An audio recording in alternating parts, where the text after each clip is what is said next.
Hi all അസ്സലാമു അലൈക്കും. നമ്മൾ സാധാരണ മീൻ മുളക് ഇടുന്നതിൻ്റെ ഇരട്ടി രുചിയിൽ നമുക്ക് എങ്ങനെ മീൻ മുളകിടാം എന്നുള്ളതിൻ്റെ ഒരു റെസിപ്പിയാണ്. അപ്പോൾ ഇതിന് വേണ്ടിയിട്ട് ഞാൻ പൊടിയല്ല കേട്ടോ ചേർക്കുന്നത്, മുളക് പൊടിയല്ല, നമ്മൾ മുഴുവനായിട്ടുള്ള മുളക് അരച്ചെടുക്കുകയാണ് ചെയ്യുന്നുള്ളത്. ഇത് നിങ്ങൾ തീർച്ചയായിട്ടും ട്രൈ ചെയ്ത് നോക്കേണ്ട ഒരു റെസിപ്പിയാണ്. നമ്മൾ സാധാരണ എപ്പോഴും ഉണ്ടാക്കുന്നൊരു സംഭവമാണ് മീൻ മുളക് എന്നുള്ളത്.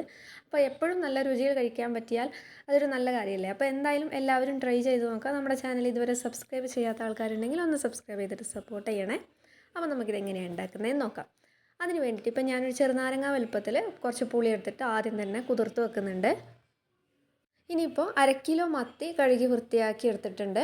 അപ്പോൾ ഇതിവിടെ മാറ്റി വെക്കാം. ഇനി ഞാനിപ്പോൾ മിക്സിയുടെ ചെറിയ ജാറിലേക്ക് മുളക് അരച്ചെടുക്കലാണ്. അപ്പോൾ അതിന് വേണ്ടിയിട്ട് ഞാനിപ്പോൾ ഒരു 14 കാശ്മീരി മുളകും അതിലേക്കൊരു 3 വറ്റൽ മുളകും കൂടി ചേർത്തിട്ട് കഴുകി എടുത്തിട്ടുണ്ട്. ഇനി ഇത് നമ്മുടെ മിക്സിയുടെ ചെറിയ ജാറിലിട്ടിട്ട് ഇതേപോലെ ചെറിയ കഷ്ണങ്ങളാക്കി ഇട്ട് കൊടുക്കുന്നുണ്ട്. 1 സ്പൂൺ മല്ലിയും മുഴുവനായിട്ടുള്ള മല്ലിയും കൂടി കഴുകി ഇട്ട് കൊടുക്കുന്നുണ്ട്. ഈ ഒരു സമയത്ത് നിങ്ങൾ കുറച്ച് മഞ്ഞൾപ്പൊടിയും കൂടി ചേർക്കണം കേട്ടോ. എനിക്ക് വീഡിയോ അതൊന്ന് ജസ്റ്റ് മിസ്സായിപ്പോയി. അപ്പോൾ ഇതേപോലെ നൈസായിട്ട് അരച്ചെടുക്കുക. ഇനി ഇതുപോലെ കുറച്ച് ഇഞ്ചി കഷ്ണങ്ങളും കുറച്ച് വെളുത്തുള്ളി എടുത്തിട്ടുണ്ട്. ഏകദേശം ഒരു 10-12 വെളുത്തുള്ളി എടുത്തിട്ടുണ്ട്. അതൊക്കെ ചതച്ച് വെക്കുക. ഇതേപോലെ ഒരു സവോള, 2 തക്കാളി, ഒരു പച്ചമുളകും കൂടി എടുത്തിട്ടുണ്ട്. ഇതെല്ലാം ഇതേപോലെ ചെറുതായിട്ട് അരിഞ്ഞു വെച്ചിട്ടുണ്ട്.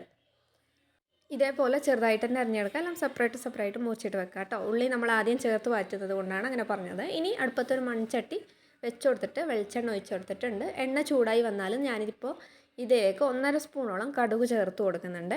കടുക് ഒന്ന് പൊട്ടി വരുമ്പോൾ ഇതിലേക്ക് നമുക്ക് ഉലുവ ചേർത്ത് കൊടുക്കാം. ഞാനിപ്പോൾ ഏകദേശം 1 സ്പൂൺ നിറച്ചായിട്ട് ചേർത്ത് കൊടുക്കുന്നുണ്ട് ഉലുവ. ഇനി ഇതും കൂടി ഒന്ന് പൊട്ടി വന്നതിന് ശേഷം നമ്മൾ ആദ്യം ചതച്ച് വെച്ച ഇഞ്ചിയും വെളുത്തുള്ളിയും കൂടിയാണ് ഇതിലേക്ക് ഇപ്പോൾ ഇട്ട് കൊടുത്തിട്ടുള്ളത്. ഇതൊന്ന് ജസ്റ്റ് പച്ചമണം മാറിയതിന് ശേഷം സവോള ചേർത്ത് കൊടുക്കാം. സവോള ഒന്ന് ജസ്റ്റ് ഒന്ന് വഴന്ന് വന്നതിന് ശേഷം നമുക്കിതിലേക്ക് നമ്മൾ നേരത്തെ മുറിച്ച് വെച്ച തക്കാളിയും പച്ചമുളകും കൂടെ ഞാൻ കറിവേപ്പിലയും കൂടി ചേർക്കുന്നുണ്ട്. അപ്പോൾ ഇനി ഇതെല്ലാം കൂടി നമുക്ക് നല്ല പോലെ വഴറ്റിയെടുക്കണം. തക്കാളിയൊക്കെ ഒന്ന് നല്ല പോലെ വെന്ത് വരണം. അപ്പോൾ ഈ സമയത്ത് നിങ്ങളൊന്ന് വീഡിയോക്ക് ലൈക്ക് ചെയ്യാൻ മറന്നിട്ടെങ്കിൽ ലൈക്ക് ചെയ്തേക്കണേ. അപ്പോൾ ഇതേപോലെ നമുക്ക് ഉള്ളിയും തക്കാളിയൊക്കെ നല്ല പോലെ വഴറ്റിയെടുക്കാം. ഇപ്പം നല്ല പോലെ തക്കാളിയൊക്കെ വെന്ത് വന്നിട്ടുണ്ട്. ഇനി ഇതിലേക്ക് നമ്മൾ അരച്ച് വെച്ച ആ ഒരു മുളക് ഇതിലേക്ക് ചേർത്ത് കൊടുക്കാം.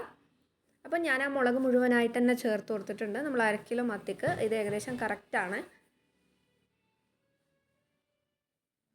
ഇനി ഇതൊന്ന് ജസ്റ്റ് നമുക്ക് മിക്സ് ചെയ്യാം. ഇതിലേക്ക് വെള്ളമൊന്നും ചേർക്കാതെ ആദ്യം ഒന്ന് നല്ല പോലെ മീഡിയം ഫ്ലെയിമിൽ വെച്ചിട്ട് നല്ല പോലെ ഒന്ന് മിക്സ് ചെയ്യാം.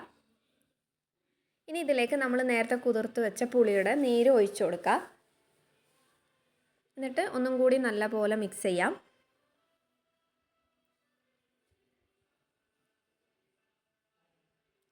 ഇനി ഇതിലേക്ക് നമ്മൾ ആവശ്യത്തിന് ഉപ്പും കൂടി ചേർത്ത് കൊടുക്കുന്നുണ്ട്. കുറച്ചും കൂടി നമുക്ക് വെള്ളം ചേർത്ത് കൊടുക്കാം കേട്ടോ. ഇത് കുറച്ചും കൂടി തിക്കിലാണ് ഇരിക്കുന്നത്. നമുക്ക് കുറച്ചും കൂടി വെള്ളം ചേർത്തിട്ട് ഇപ്പം ഞാൻ വെള്ളം ചേർത്തിട്ട് ഒന്നും കൂടി ഇളക്കി കൊടുക്കുന്നുണ്ട്. എന്നിട്ട് ഇതിലേക്ക് മീൻ ചേർത്ത് കൊടുക്കലാണ്. ഇതേപോലെ നമ്മൾ അരച്ച മിക്സിയുടെ ചെറിയ ജാറിലേക്ക് വെള്ളം ഒഴിച്ചിട്ട് ഇതേപോലെ കുറച്ച് ഒഴിച്ച് കൊടുക്കുന്നുണ്ട്. ഇതൊക്കെ കൂടെ ഒന്ന് നല്ല പോലെ മിക്സ് ചെയ്യാം. ഇനി ഇതൊന്ന് പതച്ച് വരുമ്പോഴത്തേക്ക് നമുക്കിതിലേക്ക് മീനിട്ട് കൊടുക്കാം. ഞാനിപ്പോൾ മത്തിയാണ് എടുത്തിട്ടുള്ളത്. ഇതേപോലെ നമുക്ക് അയലയും ചെയ്തെടുക്കാം കേട്ടോ. അപ്പോൾ ഇതേപോലെ മീനിട്ട് കൊടുത്തിട്ടുണ്ട്. വേണമെന്നുണ്ടെങ്കിൽ വെള്ളം കുറച്ചും കൂടി ഒഴിച്ചു കൊടുക്കാം. നിങ്ങൾക്ക് ആവശ്യത്തിന് നിങ്ങളുടെ തിക്നെസ്സിനനുസരിച്ചിട്ടുള്ള വെള്ളം ഒഴിച്ചു കൊടുക്കാം കേട്ടോ. അപ്പോൾ ഇതേപോലെ മിക്സ് ചെയ്തെടുക്കുന്നുണ്ട്. ഇനി ഇത് നമുക്ക് മൂടി വെച്ച് വേവിക്കാം. നമ്മുടെ മീനൊക്കെ വെന്തിട്ട് നമ്മളുടെ ഗ്രേവി കുറച്ചും കൂടി വറ്റി വരുന്ന രീതിയിലേക്ക് ആകുമ്പോഴത്തേക്ക് നമുക്ക് ഫ്ലെയിമൊക്കെ ഓഫ് ചെയ്തിട്ട് ഇത് മാറ്റി വെക്കാം. അപ്പോൾ ഇതേപോലെ നല്ല പോലെ മീനൊക്കെ വെന്ത് വന്നിട്ടുണ്ട്. അതേപോലെ ഗ്രേവിയും കുറച്ച് വറ്റി വന്നിട്ടുണ്ട്. അപ്പോൾ ഈ ഒരു സമയത്ത് ഞാൻ ഫ്ലെയിം ഓഫ് ചെയ്തിട്ട് മാറ്റി വെക്കുന്നുണ്ട്. അപ്പോൾ നിങ്ങൾക്ക് ഈ വീഡിയോ ഇഷ്ടപ്പെട്ടെന്ന് കരുതുന്നു, വളരെ ഉപകാരപ്പെടുമെന്ന് കരുതുന്നു. അപ്പോൾ എന്തായാലും ഇനിയൊരു നല്ല വീഡിയോ ആയിട്ട് വീണ്ടും വരാം. ബൈ, അസ്സലാമു അലൈക്കും.